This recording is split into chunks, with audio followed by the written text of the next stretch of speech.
babysitter. Sometimes my mum and dad used to go out. This meant that my brother had to babysit me. He hated it because I just wouldn't go to bed when he told me to.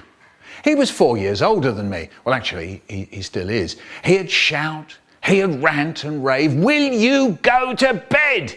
But I never went until I heard the front door open with mum and dad coming back. And then I'd be upstairs into bed in a flash. Anyway, after a few months of this, my mum and dad tried something new. Just before they went out, they said, "Right, Mick, you go to bed before we go out and you stay there." Okay, I said, okay. Yeah, okay. And off I went to bed. I lay there waiting to hear the front door close. Slam! And straight away, I was out the bed, down the stairs, into my brother's room. There he is, sitting there, reading. First of all, he tries, "I'm not taking any notice of Michael." He goes on reading. I think, I'll make him notice. I put my face behind the book with my eye peeping round the edge of the book. Every time he gets to the end of a line, his eye looks into my eye. He tries to pretend I'm not there. It's no good. He can't. My eye is peeping away like mad round the edge of the book. He starts to laugh. Look, yeah, look, he says, "Look, this isn't fair. You promised you'd stay in bed. I tell him I will." So now I go and stand by the door and I fiddle. I make little rattly noises with the handle and the key. Fiddle diddle, riddle diddle.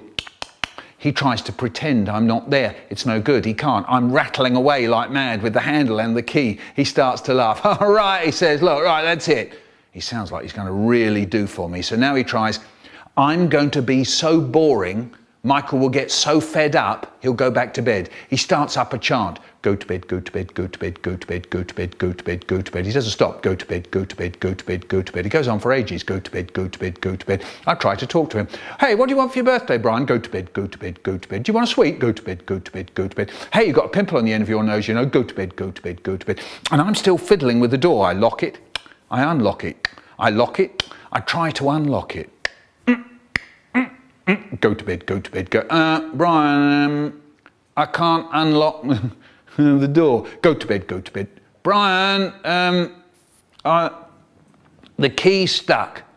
He stops. Suddenly he looks pleased and he settles down with his book and waits. Meanwhile, I've got big bother. They're going to come back and find me here, and I've got out of bed and I've come in his room and I've locked the door and it's really late and it's all my fault. I try and I get that key to work. Fiddle riddle diddle diddle, fiddle riddle diddle diddle. For 3 hours I'm at it, and all the time my brother is not taking any notice of Michael. The front door opens. "Hello," my mum calls out. She gets to my brother's door. "Did Michael stay in bed all right?" She's trying to turn the handle. "Let us in, Brian," says my dad cheerily. No answer from us inside. My brother is waiting for me to say something. I'm hoping he'll say something. We're looking at each other. "Come on, Brian," says my dad, getting a bit cross. Oh no, the moment I dread when dad goes from being cheery to absolutely furious. In a weedy little voice I say, "I locked the door." That really winds them up. There's my mum. "Is that you, Michael? You still up? You promised you'd stay in bed. It isn't fair on Brian." And there's my dad and he's roaring, "Would you believe it, the little pig? And the door's jammed. I'll have to break it down. God, when I get inside, oh, he's going to be in for big trouble." And me, I'm standing there all shaky and sorry and shuddery. But my brother, what's he doing? He's smiling all over his big face. Yeah, he took the key out, passed it under the door, and they opened it, and I dashed out off to bed faster than an electronic rabbit.